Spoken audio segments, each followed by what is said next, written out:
ফিলিস্তিনি শুধু হুজুরদের মিছিল দেখতে চাই না, সমস্ত মতের, এমনকি মুসলিম শুধু না, হিন্দু, খ্রিস্টান, বৌদ্ধ, সকল মানবতাবাদী মানুষদেরকে আমরা একটা কাতারে দেখতে চাই, কাঁধে কাঁধ মিলিয়ে এক কাতারে দাঁড়ানো দৃশ্যটা এদেশে একবার হলেও দেখতে চাই। সংকল্প করা যাবে ইনশাআল্লাহ। এবার ঈদের সবচেয়ে বড় ক্যাম্পেইন হবে এটা। আমি ফিলিস্তিন ইস্যুতে একজন বাংলাদেশী হিসেবে তিনটি কারণে আমার লজ্জা অনুভব হয়, আমার কষ্ট হয়, দুঃখ লাগে। তার প্রথম কারণ হলো, ফিলিস্তিন ইস্যুতে পৃথিবীর পশ্চিমা দেশগুলো, খোদ আমেরিকা, যে আমেরিকা নিজে এই হামলার সমর্থন যোগাচ্ছে, তার সমর্থন ছাড়া হামলা সম্ভব না। রাষ্ট্র এটা করলেও সে রাষ্ট্রের জনগণদের একটা বড় একটা অংশ তারা এই হামলার বিরুদ্ধে তারা প্রতিবাদ জানাচ্ছে, রাস্তাঘাটে নামছে, মিছিল করছে, সমাবেশ করছে। তারা তাদের জায়গা থেকে তারা ভয়েস রেজ করছে, শিশু হত্যা, নারী হত্যা, এটাকে বন্ধ করার জন্য তারা নানাভাবে চেষ্টা চালাচ্ছে। জাপান, কোরিয়ার মতো পৃথিবীর অনেক অমুসলিম প্রধান দেশ আছে, যে অমুসলিম প্রধান দেশগুলোর হাজার হাজার মানুষ রাস্তাঘাটে বের হয়েছে। ওই সমস্ত অভিশপ্ত দেশগুলোর তাদের এম্বাসিগুলোকে তারা ঘেরাও করেছে। বাংলাদেশের মতো দ্বিতীয় বৃহত্তর মুসলিম দেশ হওয়ার পর এই দেশে ফিলিস্তিন ইস্যুতে আজও পর্যন্ত গোটা বিশ্বের তোলপাড় হওয়ার মতো একটা গণজমায়েত, একটা গণমিছিল, একটা গণসমাবেশ, যেখানে লক্ষ লক্ষ মিলিয়ন মিলিয়ন মানুষ রাস্তায় এসে প্রতিবাদ জানাবে ফিলিস্তিনের পতাকা হাতে নিয়ে, এরকম একটা ঘটনা আজ পর্যন্ত দেশে হয়নি। এর চেয়ে লজ্জার বিষয় আমাদের জন্য আর কি হতে পারে? আমাদের দেশের ইসলামী দলগুলো, ইসলামী শক্তিগুলো, তারা প্রত্যেকে যার যার মতো আলাদা আলাদা ব্যানারে কাজ করে। ফিলিস্তিন ইস্যুতে মিছিল হয়, কিন্তু 50টা ব্যানারে, 50টা গ্রুপে, একটা ব্যানারে, একটা মিছিলে, একটা সমাবেশে গোটা দেশের সব মানুষ, দল মত নির্বিশেষে একটা কাতারে এসে ফিলিস্তিন ইস্যুতে একটু ভয়েস রেজ করবে। এই মিনিমাম কাজটুকু আমাদের এই দেশে আজও পর্যন্ত আমরা করতে পারি নাই। কত বড় দুর্ভাগ্য আমাদের। দ্বিতীয়ত, ফিলিস্তিন ইস্যুতে পৃথিবীর অনেক উন্নত দেশ, এমনকি অনেক অমুসলিম, তারা ইয়াহুদিদের পণ্যগুলো অত্যন্ত শক্তিশালী ভাবে বয়কট করেছে, এবং ইয়াহুদিদের বিভিন্ন বড় বড় ফুড চেইন সবগুলো মাছি মারার উপক্রম হয়েছে, সেগুলোর ব্যবসা তারা লাভে তুলে দিয়েছে। আমরা জানি অর্থনৈতিক যুদ্ধ এটা অনেক বড় যুদ্ধ। এই রমজান মাস বদর যুদ্ধের মাস। এই রমজান মাসে বদর যুদ্ধ হয়েছে। বদর যুদ্ধের মূল প্রতিপাদ্য কি ছিল? মক্কার মুশরিকরা যখন মুসলমানদের অর্থ সম্পদ সব রেখে দিয়েছিল, জুলুম করে আটকে রেখেছিল এবং খালি হাতে তাদেরকে মক্কা ত্যাগ করতে বাধ্য করেছিল, সেই সম্পদ পুনরুদ্ধার করবার জন্যই বদরের অভিযান নবী সাল্লাল্লাহু আলাইহি ওয়াসাল্লাম পরিচালনা করেছে। বদর যুদ্ধের মূল প্রতিপাদ্য হলো শত্রুপক্ষের অর্থনীতিতে আঘাত করো, তাতে তারা দুর্বল হবে।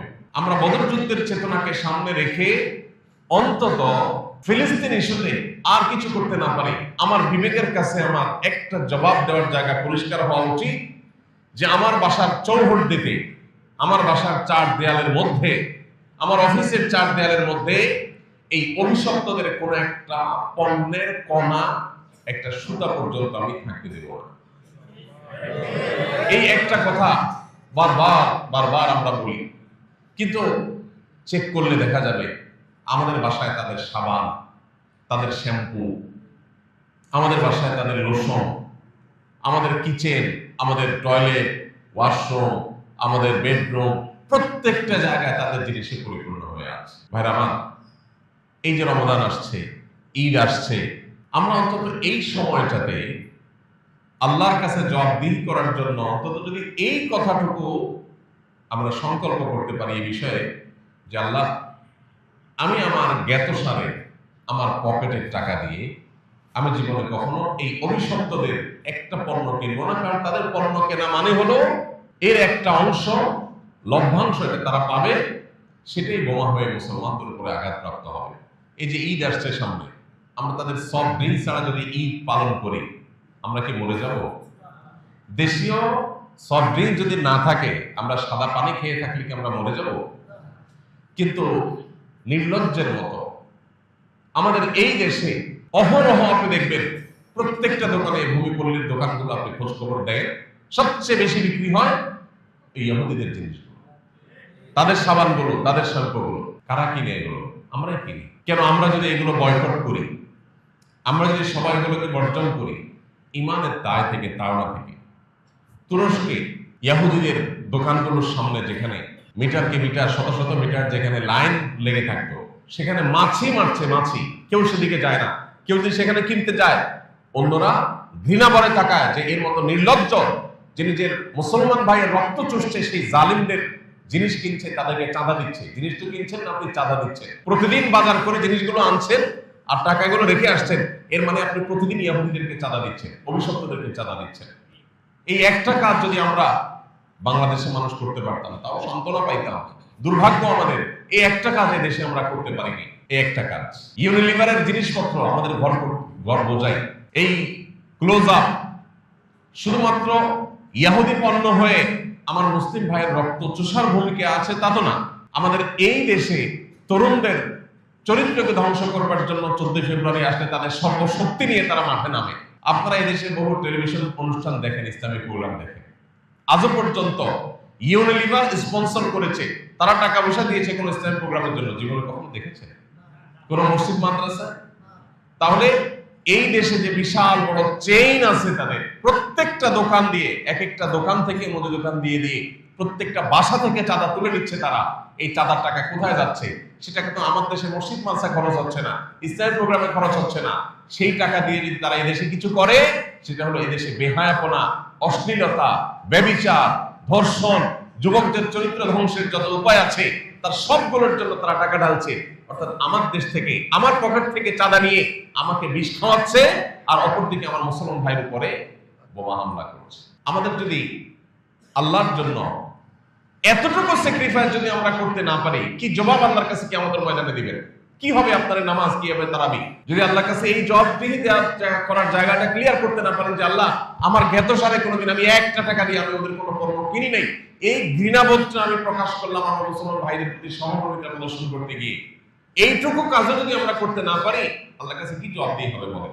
এই জন্য ভাই, আমাদের বাসা বাড়িকে ইহুদি পণ্য থেকে আমরা মুক্ত করার সংকল্প করতে পারি কিনা? এবারের ঈদে আমরা যদি যাই, দোকানদারদেরকে যদি আমরা বোঝাই যে আপনারা দেশি পণ্যগুলো রাখেন, এগুলো রাখবেন না, এগুলো না রাখলে কেনা বেচা একটু কম হবে, কাস্টমার একটু কম আসবে, আপনি এই স্যাক্রিফাইসটা আল্লাহর কাছে পেশ করতে পারবেন। আল্লাহ, দোকানে কাস্টমার কমে গেছে, তবু আমি তোমার মুসলমান বান্দাদের প্রতি সহমর্মিতা প্রদর্শন করেছি, আমার কষ্ট হয়েছে তবু আমি করেছি, আল্লাহর কাছে তো এটা বিনিময় লাভ করবেন। দুনিয়াতে টাকা কম হলে কি হবে? গ্রামে গ্রামে, ঘরে ঘরে আমরা ঈদের ছুটিতে, রমজান উপলক্ষে মানুষকে বোঝাতে পারি, ইহুদিদের সাথে অস্ত্র নিয়ে লড়াই করার ক্ষমতা আমার নাই, কিন্তু তাদের পণ্যগুলো বয়কট করার ক্ষমতা তো আমার আছে। অর্থনৈতিকভাবে ওদেরকে পঙ্গু করার জন্য আমার সামান্য সামর্থ্য যেটা আছে, সেই সামর্থ্যটা তো আমি খরচ করতে পারি। এটুকু যদি আমি করতে না পারি, কি জবাব আল্লাহ তাআলার কাছে দিই? এই ফিলিস্তিনি শিশুগুলো কিয়ামতের দিন যদি তাদের সামনে আপনাকে পড়তে হয়, এই নামাজ রোজার আমল নিয়ে যদি আপনি জান্নাতে যাওয়ার জন্য প্রস্তুত হন, এই বাচ্চাগুলো মরা লাশ হয়েছে যারা এই বোমার আঘাতে, তারা যদি আপনার আমার সামনে এসে থমকে দাঁড়িয়ে বলে, কি করেছো তুমি আমাদের জন্য? তুমি তো আমার মুসলিম ভাই ছিলে, আমরা তো একই নবীর উম্মত ছিলাম, একই আল্লাহর বান্দা ছিলাম, একই কিবলার অনুসারী ছিলাম, শুধুমাত্র মুসলমান হওয়ার অপরাধে আমার উপরে যখন আঘাত করা হয়েছিল, তুমি শুধু বাংলাদেশ থেকে কি করেছো? তোমার আর কিচ্ছু করার না থাকো, অন্তত দেশি জিনিস কিনতে গেলে দাম যদি একটু বেশিও যায়, মান যদি একটু কমও হয়, আমি কম মানের জিনিসটা গ্রহণ করলাম, একটু স্যাক্রিফাইস করলাম। এটুকু স্যাক্রিফাইস যদি করতে না পারি, কি জবাব হবে আল্লাহর কাছে? কি জবাব হবে ফিলিস্তিনের মানুষের কাছে? কি জবাব হবে নিজের বিবেকের কাছে? আমার খুব লজ্জা হয়, গোটা বিশ্বে অত্যন্ত পাওয়ারফুলি, অত্যন্ত শক্তিশালী ভাবে ইহুদিদের পণ্যগুলো বয়কট করা হলেও আমার এই প্রিয় স্বদেশে এখনো পর্যন্ত ইহুদিদের পণ্যগুলোর উপর সেরকম বয়কট করার, কোকা কোলা বয়কট হয়েছে কিছুটা, আলহামদুলিল্লাহ কিছুটা হয়েছে, কিন্তু বাকি কোনোটা হয়নি। আবার সেটাও বয়কট হলে কি হবে? আবার ডোক ডোক করে আমরা গিলছি, আমাদের চেতনা বোকা হয়ে গেছে। তৃতীয়ত যে কারণে আমার কষ্ট হয় একজন বাংলাদেশী হিসেবে, সেটা হলো ফিলিস্তিন ইস্যুতে আমরা আমাদের দেশের সকল রাজনৈতিক দলগুলোকে বাধ্য করতে পারি নাই তাদের অবস্থানগুলোকে পরিষ্কার করার জন্য। এদেশে বহু রাজনৈতিক দল আছে, শক্তিশালী রাজনৈতিক দলগুলো আছে, যারা ফিলিস্তিন ইস্যুতে তাদের অবস্থান, বলিষ্ঠ ভূমিকা, প্রতিবাদ যেটা, সেটা তারা ঠিক মতো করতে পারেনি। দেখুন, সবচেয়ে আফসোস হয় এই তৃতীয় পয়েন্টের কারণে। আজকে যারা গাজার মুসলমানদের উপরে বোমা হামলা করছে, সেখানে যারা হত্যাযজ্ঞ চালাচ্ছে যুগ যুগ ধরে, বাংলাদেশে সবচেয়ে বড় গলায় কথা বলে সেই ইহুদিদের দোসর যারা দেশে আছে তারা। আপনি দেখবেন মিডিয়া থেকে নিয়ে তথাকথিত সুশীল সমাজ, এদেশের আইন প্রণয়ন, এদেশের নীতি নির্ধারণ, এদেশের সংবিধানে সংস্কার, প্রত্যেকটা কাজে যারা সবচেয়ে বেশি বড় গলায় কথা বলে, সবচেয়ে বেশি সরব থাকে, এরা হলো সেই ইহুদিদের দালালরা। তারা হলো এই পশ্চিমাদের দালালরা। পশ্চিমাদের সংস্কৃতিগুলো এখানে আমদানি করার কথা বলে, সমকামিতার পক্ষে যারা কথা বলে, এরা পশ্চিমাদের দালাল, পশ্চিমাদের সুরে কথা বলে। ফিলিস্তিনের মানুষদের উপরে এই গণহত্যা যারা চালায়, তাদের যারা দোষর, তারা তো লজ্জায় লাল হয়ে যাওয়ার কথা, তাদের তো মাথা হেট হওয়ার কথা, কিন্তু এই নির্লজ্জরাই এদেশের সবচেয়ে বেশি সরব। এটা হলো আমার লজ্জা তৃতীয় নম্বর কারণ, যে আমি একজন বাংলাদেশী হিসাবে আমার লজ্জা হয়, আমি অনুতপ্ত যে আমার এই দেশে, অভিশপ্ত দেশের এবং পশ্চিমাদের দালাল যারা, তারাই আমার এই দেশকে কন্ট্রোল করতেছে, আমার দেশের সব নীতি নির্ধারণ করে দিচ্ছে, কি হবে কি না হবে সব বলে দিচ্ছে। এদেশের মানুষের ধর্মবিশ্বাস, মূল্যবোধ, চিন্তা চেতনা কোনো কিছুর তোয়াক্কা নেই। আমার শিক্ষায়, আমার পাঠ্যপুস্তকে, আমার বইয়ে, আমার সংবিধানে, আমার আইনে, বিচারে, সংসদে, আমার নীতি নির্ধারণে, সব কিছুতে হাতে গোনা কিছু মানুষ সবচেয়ে বেশি প্রভাব বিস্তার করছে। সবচেয়ে বড় গলায় যারা কথা বলে মিডিয়াতে, এই মানুষগুলো হলো সবগুলোই প্রায় পশ্চিমাদের দালাল। তো আমাদের এই দেশে এই যে তিনটা বিষয়, একে তো ফিলিস্তিন ইস্যুতে আমরা ঐক্যবদ্ধভাবে দল মত নির্বিশেষে সবাই এক কাতারে আমরা একটু একসাথে দাঁড়িয়ে বিশ্বকে বার্তা দিতে পারি নাই যে ফিলিস্তিন ইস্যুতে আমরা সবাই ব্যথিত, আমরা মর্মাহত। আমাদের মধ্যে বহু রাজনৈতিক চিন্তাধারার মানুষ থাকতে পারে, কিন্তু এই ইস্যুতে আমাদের মধ্যে কোনো ভিন্নতা নাই। আমরা সবাই এক কাতারে দাঁড়িয়েছি। গোটা বিশ্বের অনেক দেশ দেখালেও এই দেশ সেটা করতে পারেনি। সবাই যার যার মতো ব্যানার করে আলাদা আলাদা করে দাঁড়ায়, একসাথে কেউ দাঁড়ায় না, যার কারণে সে ভয়েস এই দেশ থেকে যায়নি। বিগত রেজিমে, বিগত আমলের সরকারের আমলে আপনারা জানেন, সারা জীবন এদেশের পাসপোর্টে লেখা থাকতো এই পাসপোর্ট দিয়ে সারা পৃথিবীর সব দেশ ট্রাভেল করা যাবে এক্সেপ্ট ইসরায়েল, ইসরায়েল ট্রাভেল করা যাবে না। বিগত সরকার সেই কথাটা তুলে দিয়েছে, তার মানে ইসরায়েলও ট্রাভেল করা যাবে, এটাকে স্বাভাবিক করে দিয়েছে তারা। আমরা বর্তমান সরকারের কাছে জোর দাবি জানাই, এই মুহূর্তে আবারও আমাদের পাসপোর্টে আগের মতো এক্সেপ্ট ইসরায়েল শব্দটা যুক্ত করা হোক। এই দেশের পাসপোর্ট নিয়ে কে অন্তত এই অভিশপ্ত দেশে না যাক, আমরা সেই জিনিসটা অন্তত চাই। এবং সেই সাথে আমাদের ঐক্যবদ্ধভাবে আমি দেশের সকল নেতৃবৃন্দকে আহ্বান করতে চাই, হাজারো বিষয় মত পার্থক্য থাকতে পারে, গাজা এবং ফিলিস্তিনের মুসলমানদের নির্যাতিত হওয়ার বিষয়ে, আমাদের ব্যথিত হওয়ার বিষয়ে কোনো মত পার্থক্য থাকার কথা না। এই বিষয়ে আমরা আলাদা ব্যানার দেখতে চাই না, আমরা একটা ব্যানারে সমস্ত দলের, সমস্ত মতের, এমনকি মুসলিম শুধু না, হিন্দু, খ্রিস্টান, বৌদ্ধ, সকল মানবতাবাদী মানুষদেরকে আমরা একটা কাতারে দেখতে চাই।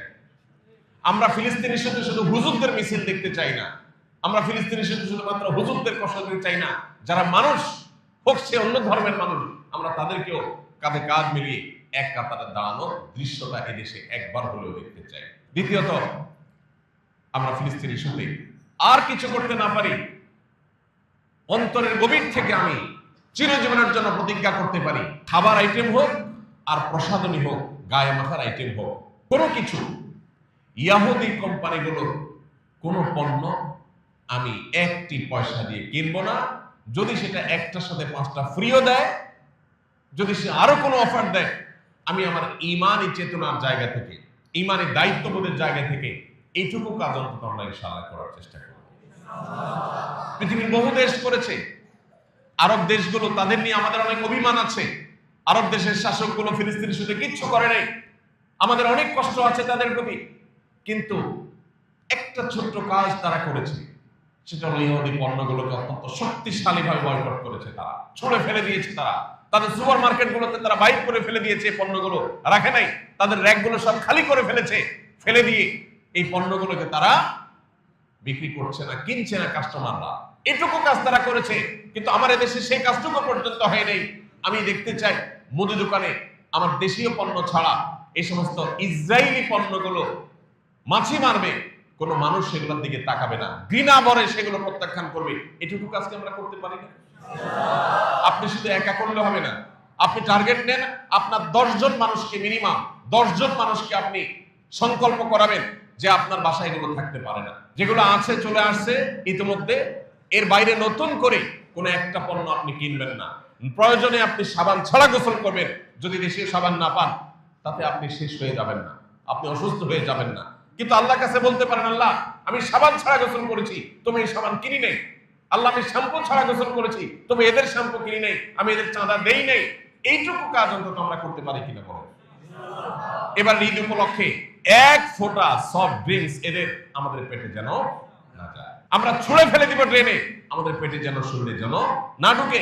এটা সফট ড্রিঙ্কস না, এর প্রতিটি ফোঁটা হলো রক্ত, মুসলমানদের রক্ত, ওই ফিলিস্তিনি শিশুর রক্ত। আপনি পান করতে পারেন না, আপনার বিবেক আপনাকে বাধা দেওয়ার কথা। আল্লাহ আমাদের সেই ইমানের শক্তি দান করুন। আসুন আমরা একটা সামাজিক আন্দোলন গড়ে তুলি নিজেদের জায়গা থেকে। সারা দেশ পরিবর্তন করার ক্ষমতা আপনার আমার নাই ভাই, কিন্তু আমার নিজেকে পরিবর্তন করার ক্ষমতা তো আমার আছে। আমার পরিবারকে নিয়ে আমি বসতে পারি, আমার বন্ধু বান্ধবের সাথে আমি আলাপ করতে পারি যে আমি আর কিছু করতে পারলাম না, এই কাজটুকু কি করতে পারি না? সংকল্প করা যাবে ইনশাআল্লাহ। এবার ঈদের সবচেয়ে বড় ক্যাম্পেইন হোক এটা, যে আমরা এবার ঈদকে ইহুদি পণ্য মুক্ত ঈদ করতে চাই। আপনি মরে যাবেন না ভাই। আমি আলহামদুলিল্লাহ আল্লাহর কাছে শুকরিয়া আদায় করে বলতে পারি, আমার জ্ঞাত সারে আমি কখনো 1 টাকা দিয়ে ইহুদিদের পণ্য কিনি। বাংলাদেশ বিমানে ট্রাভেল করতেছিলাম, আমাকে কোকা কোলা দেওয়া হলো। আমি বললাম এই বিমান আমার দেশের বিমান, আমার দেশের বিমানে আমি কেন ইহুদিদের পণ্য খাবো? আমার দেশের সফট ড্রিঙ্কসের কি তল পড়ছে? কেন আপনারা সেটা কিনেন নাই? প্রতিবাদ স্বরূপ এটা নিয়ে যান, আমি এটা খাবো না। কোন একবার কোন একটা ফাস্টফুডের দোকানে কিছু একটা জিনিস কেনার জন্য গেছি, তো বলা হলো এই জিনিসটা নিলে সাথে কোকা কোলার একটা বোতল ফ্রি, না জানে পেপসি ফ্রি। তাই আমি বললাম Pepsi, Coca Cola, Fanta, Mirinda আর স্প্রাইট, 7 আপ, এই ইহুদিদের এই জিনিসগুলো তো আমি খাবো না। আমি এই অফারটা নেওয়া খুব দরকার ছিল, যেহেতু এটার সাথে এই জিনিস দিচ্ছেন, এর প্রতিবাদে আমি এটা নেব না আপনার এখান থেকে। বাইরে আমরা যদি সবাই যার যার জায়গা থেকে সোচ্চার হই, তখন দোকানদাররা বাধ্য হবে তাদের সেট আপ পরিবর্তন করতে। আমরা চেষ্টা করবো না ইনশাআল্লাহ। তৃতীয়ত, এই দেশে এই অভিশপ্ত ইহুদি, এই খুনি, এই মানবতা বিরোধী অপরাধী, এই গণহত্যাকারী, পৃথিবীর সবচেয়ে বেশি যারা আমাদেরকে সকাল বিকাল মানবাধিকারের সবক দেয়, সংখ্যালঘুদের অধিকার অধিকার বলে সারাক্ষণ মুখে জিগির তুলে না, কি করতেছে সংখ্যালঘুদের সাথে এরা? এদের কোন নৈতিক অধিকার নেই আমাদেরকে অধিকার বিষয়ে সবক দেওয়া। এদের যারা দোসর এদেশে আছে, এই দেশেও দোসর আছে, বিভিন্ন মিডিয়া, বিভিন্ন আপনার প্ল্যাটফর্মগুলোর উল্লেখযোগ্য অংশ কোনটা যারা নিয়ন্ত্রণ করে, এই দেশের খেয়ে দেশের পরে পশ্চিমাদের দালালি করা মুনাফিকরা এদেশে শরিয়া আইনের কথা শুনলে তাদের গায়ে আগুন জ্বলে। তারা এদেশের মুসলমানদের চেতনার কথা শুনলে তাদের গায়ে আগুন জ্বলে। তারা পশ্চিমাদের ধ্যান ধারণাগুলো আমাদের উপরে চাপিয়ে দিতে চায়। আমাদের একটু নড়ে চড়ে বসতে হবে। আপনি যদি মুসলমান হয়ে থাকেন তাহলে ইহুদিদেরকে আপনি পাচ্ছেন না, ইহুদিদের দোসররা এদেশে আছে, অন্তত দোসরদের গলার আওয়াজ যাতে নেমে যায় এজন্য আপনি ভূমিকা রাখেন। এদের উচ্চ আওয়াজে এদেশে যদি গলাবাজি চলে তাহলে সেক্ষেত্রে এটা আপনার আমার জন্য লজ্জা যে আমার ফিলিস্তিনের মুসলমানদের রক্ত চোষাদের দালালরা তারা এদেশে বড় গলায় কথা কিভাবে বলে, তারা কিভাবে এদেশে তাদের প্রভাব বিস্তার করে। এর বিরুদ্ধে আমাদের সবাইকে সোচ্চার হতে হবে। আল্লাহ রাব্বুল আলামিন আমাদের দায়িত্বটুকু আমাদেরকে পালন করার তৌফিক দান করুন। মুসলিম বিশ্বের সাধারণ জনগণকে, তাদের নেতা এবং শাসকদেরকে বাধ্য করার তৌফিক দান করুন, তারা যেন ফিলিস্তিন ইস্যুতে তাদের সর্বশক্তি নিয়ে ঝাঁপিয়ে পড়ে। আল্লাহ তাআলা আমাদের সেই তৌফিক দান করুন। আমরা শুধুমাত্র ইসরায়েল ভবিষ্যৎ রাষ্ট্রের কথা বলছি, শুধু তারা কেন, আজকে আপনি আমেরিকা বলেন, আমেরিকার অনুমোদন ছাড়া এই হামলা কোনোদিন হতে পারে না, অসম্ভব। তাহলে আমরা কি ন্যূনতম ইমানের দায়িত্বটুকু পালন করতে পেরেছি? আমরা অন্তত এই অন্যায়, এই অবিচার, এটাকে যারা সমর্থন যোগায়, এটাকে যারা সাপোর্ট করে, বিশেষ করে পশ্চিমা দুনিয়ার দিকে তাকালে দেখবেন বেশিরভাগ দেশগুলো এটাকে সাপোর্ট করছে, আমরা কি তাদের বিরুদ্ধে অন্তত ন্যায্য প্রতিবাদটুকু শক্তিশালীভাবে করতে পেরেছি? পারি।